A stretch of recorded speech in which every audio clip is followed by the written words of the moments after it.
Let's shift our focus to the other side of the world now. New Zealand has moved to a level 2 lockdown, and that means that people there can return to parks, get haircuts, families can meet, and restaurants can seat groups of up to 10 people. Now, even Prime Minister Jacinda Ardern has to comply with the regulations. She was turned away from a restaurant that was too full at the time.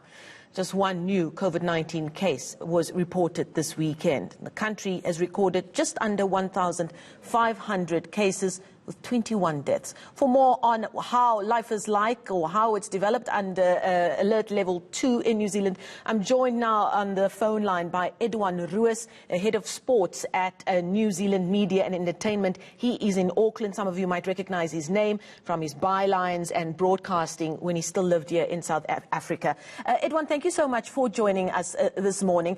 We've been quite amused by seeing the pictures coming out of New Zealand of the first thing that people wanted to do as the clock ticked towards midnight and the alert level 2 in New Zealand, people queuing up to get haircuts. And it seemed that was the most important thing for so many people in New Zealand.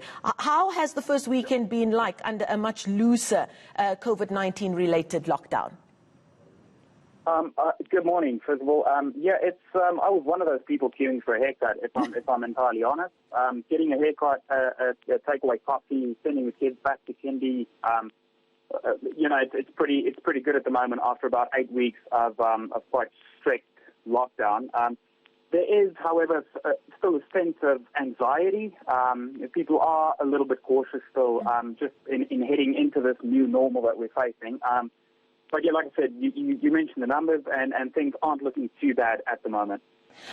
Now, a lot of people have looked to the Prime Minister from across the world, some with envy, at how Jacinda Ardern and indeed the Cabinet have worked together in battling the threat of the coronavirus. And at first, there was some criticism of the early lockdown. How has the government come out of this, just in terms of their image and how they've managed this threat?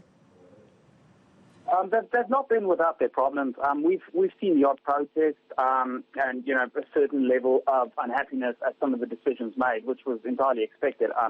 But as you said, I think the major difference between how New Zealand has responded to the COVID crisis and many other countries who perhaps have not been entirely as successful has come down to Jacinda Ardern and her government.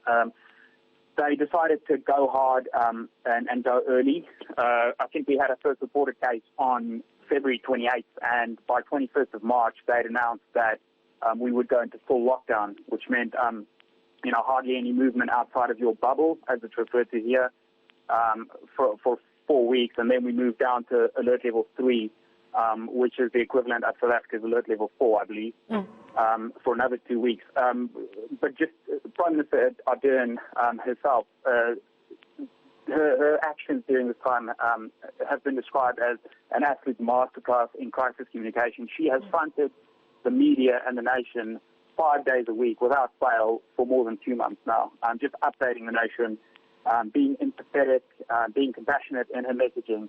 And I think that's gone a long way into getting New Zealanders on board with the direction that she was hoping we'd go.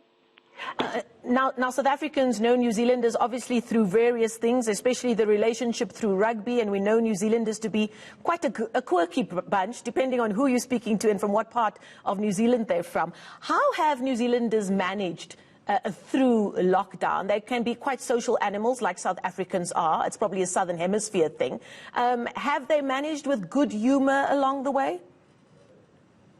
Yeah, they've tried to not take themselves too seriously. Look, it has been tough. Many people have lost their jobs, so that the economical impact has been felt, definitely felt. And throughout all of it, I think a large focus has also been on the mental well-being. So, for instance, under alert level 4, we were allowed exercise daily. We weren't given, you know, very prescriptive hours of when we could go out. The government just basically asked us to, you know, to have common sense when training and when exercising, and also to reach out to other Kiwis and other people from around the world electronically.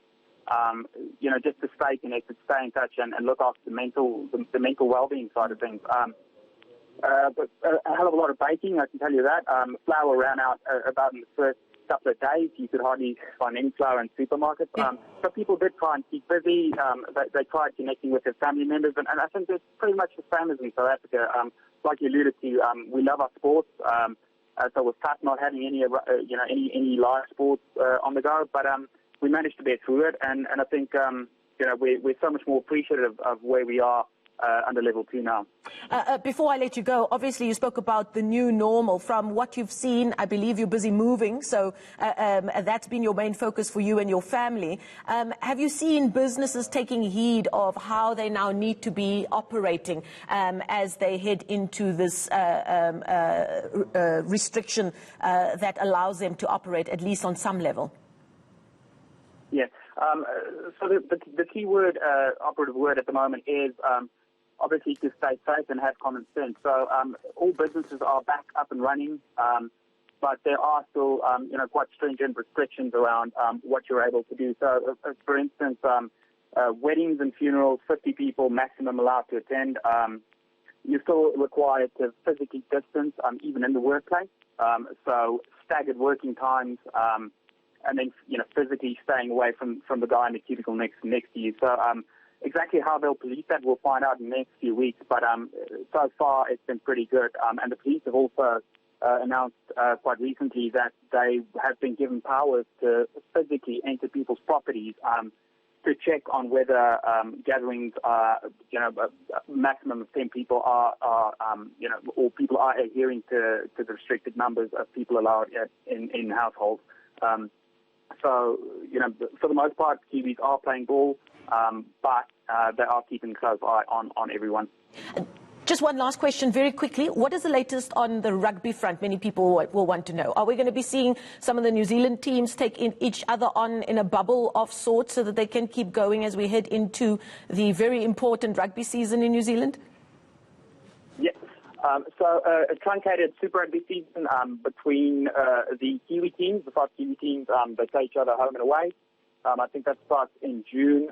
So we will have some rugby, and then there's already been talk about possibly relaxing the travel restrictions across the Tasman, so between Australia and New Zealand, which would allow or could allow for some rugby between those two nations. Unfortunately, nothing yet, or no talk yet of playing South African teams.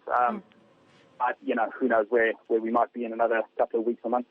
Yeah, they're very much still in the beginning stages of that conversation. Thank you so much. Eduan Roos is the head of sports at New Zealand Media and Entertainment, now lives in Auckland with his family, a former South African there doing his thing. Thank you so much for giving us some insight into what life is like at the moment in New Zealand, where they have moved down to a level 2 lockdown. Pictures across the world being broadcast from New Zealand. People lining up to get their hair cut as their first point of order under those looser restrictions.